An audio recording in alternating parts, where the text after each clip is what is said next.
I was struggling with anxiety and depression 2021 esikolweni. So I had a lot going on empilweni yami.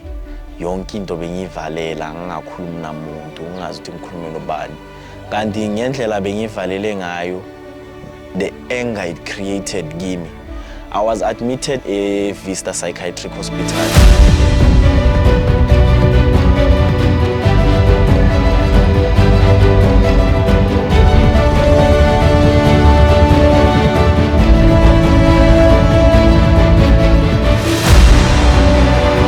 Sanibonani, igama lami nguBonkosi wakwaBinda.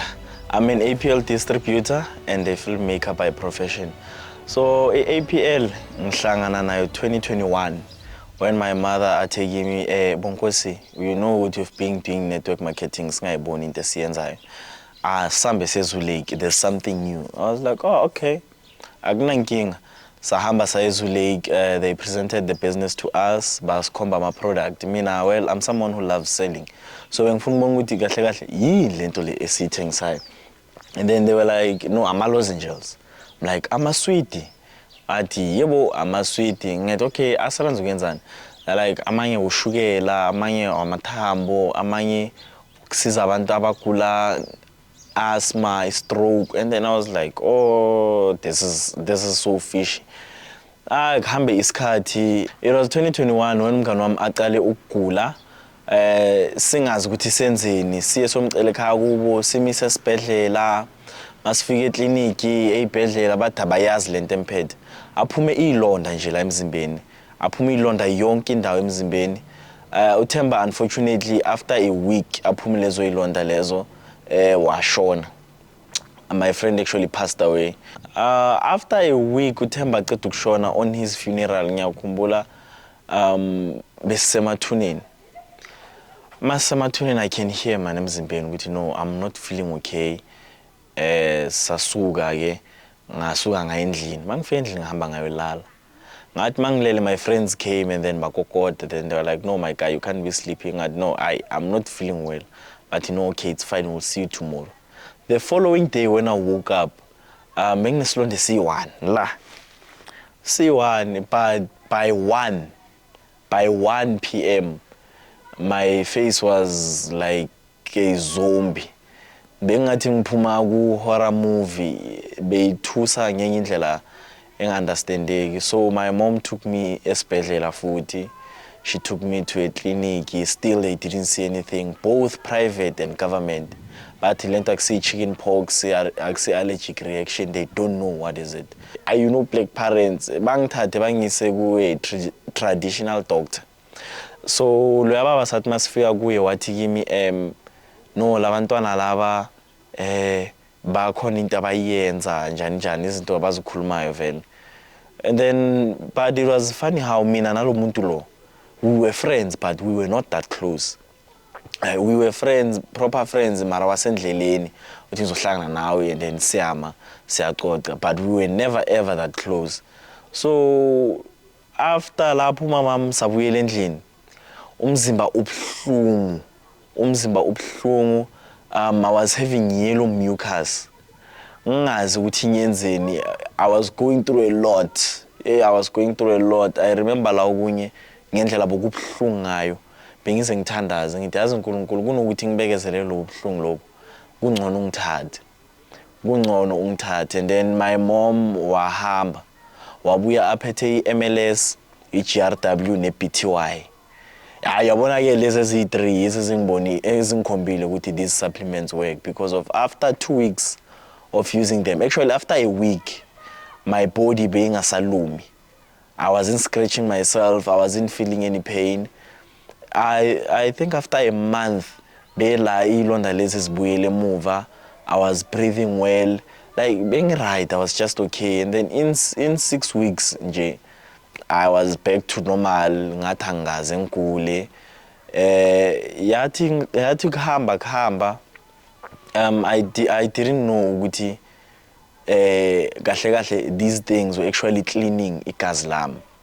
Ngoba enye into futhi what I would have makushisa, my skin will be irritating. So when it comes to MLS, beauty, GRW, yes ezangisiza. My grandfather was diagnosed with sugar diabetes 2018. 2021 when these supplements came, umama macala ukupha umkhulu these supplements immediately. Umkhulu started using these supplements. Jiki umkhulu akasaphuza amapilisi kadokotela. Even today umkhulu akawathinta amapilisi kadokotela. Ngoba usebenzisa lento ze-APL. Zona zikuphethe njani? Cha phela nabo ngicheck ushukela uphasa.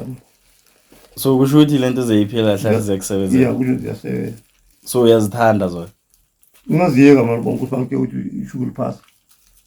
Nawo misho. So kahle kahle manje usebenzisa into ze-APL awusasebenzisa amapilisi. Full time. Hawu, angiphinisi wangani. And bokujabulisa ukuze umuntu omdala ushukela wakhe ucontrollable angaphuza amapilisi because of enye into futhi lamapilisi wenu oshukela akhozelana ama-kidney failure ney'nkinga zamathambo.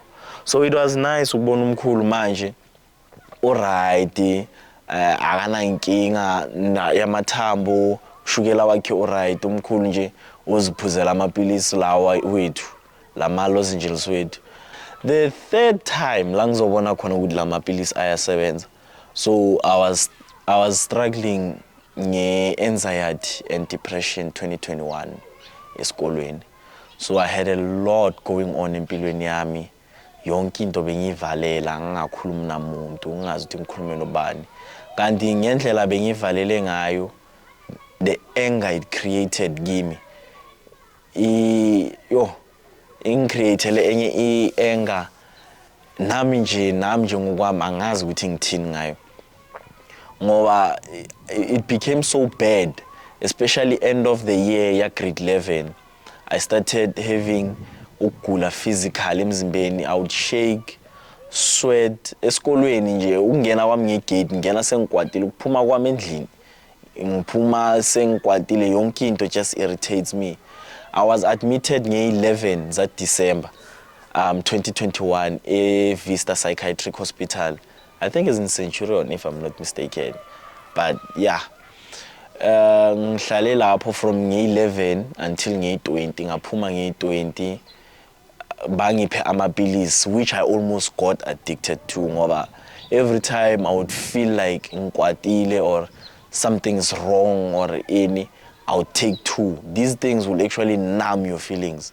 You won't feel anything. Angeke ukwate, angeke ujabule. Nothing makes you happy. Wenza into ofuna ukuyenza wena ngesikhathi ofuna ukuyenza ngaso. Let's just say I got addicted to them until I was readmitted again. Mawaphela ngoba lawa ngifike nawo ngoDecember. Aphela and aphele during December ngoba zangifike namaningi. I think they were like 8. So aphela. Ikolo zavulwa January and I was doing my matric.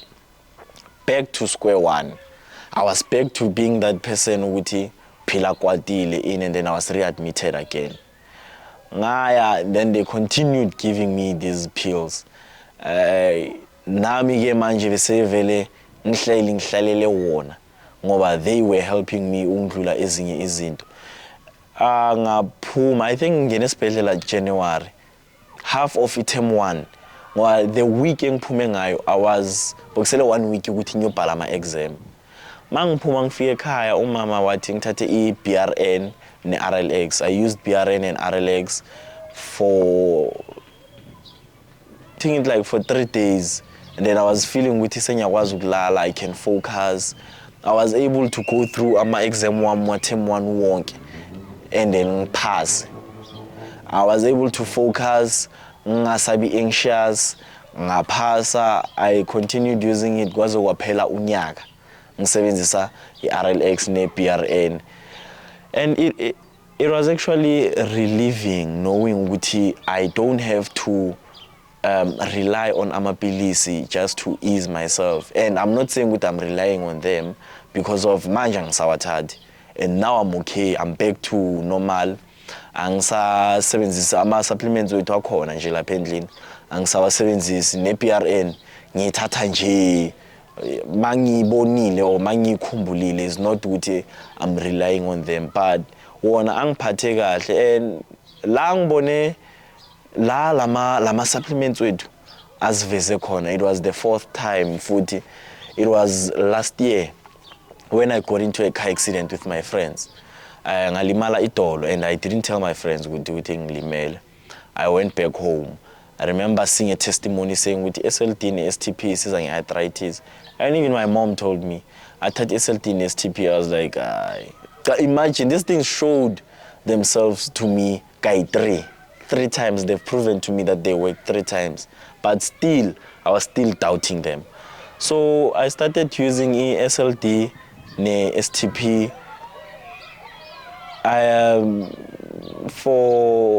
Was it a month ngoba idolo lami belibhlungu vele after that car accident, but as I was using them it slowly became better and better and better, and then I stopped using them.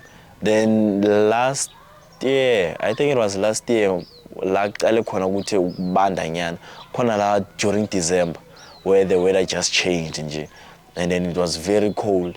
So itolo lami laqala futhi, and then I went back. I started using SLD and STP. Still same results. Manje I'm no longer using SLD and STP. Itolo lami li right. Nje mina when it comes to izinto zakadokotela anginayo ni medical aid. I only use APL supplements kuphela.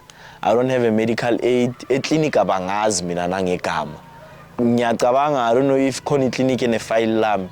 Ngicela bangilahlele lona ngoba angisarely kumapilisi.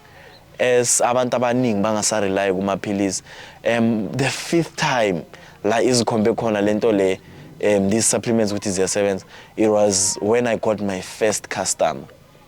So this lady ungifonele, ngiyakhumbula mama ongitshwarele, ngiyakhumbula lo mama angifonela athi kimi, hey Binda, ngwanaka ke bola ke magapo, uthi izandla zakhe beziba buhlungu. She wasn't able to chop an onion and finish a mere onion. She said she would just chop 1 onion and then her hands will be locked. Mele afake phakathi kwamanzi ashisayo ukuthi zivuleke. I said, no mama, it's fine mama. I have a solution for you. Ke tlo gofa SLD le STP. You know, I gave mama SLD and STP. Mama after 2 weeks sent me a voice note. Okay, Binda ke bona o didimetse ke ntse ke nwa ke momona di switsitse le wetse Binda ka re go nna better ka gore ke khone o phila aye yo otlhene ebe matsogo a ka sa kokoropane pele ne nka se ka fetsa eye ke tshwere thipa ke khata ne go pala na kokoropana ke tsentse ke tse metsi ya bollo ke tshele mo zinking gona anong ge sele ke momona di switsitse shem Binda ke bona go nna beterenyana. These supplements have proven to me that natural herbs are the way. They have showed and proven themselves to everyone who knows them. So I ngithanda ukuthi ngiyabonga, and if you are doubting these supplements, I'm a distributor. I'm using them myself. I proudly recommend them. I proudly recommend these supplements to everyone without any benefit of a doubt.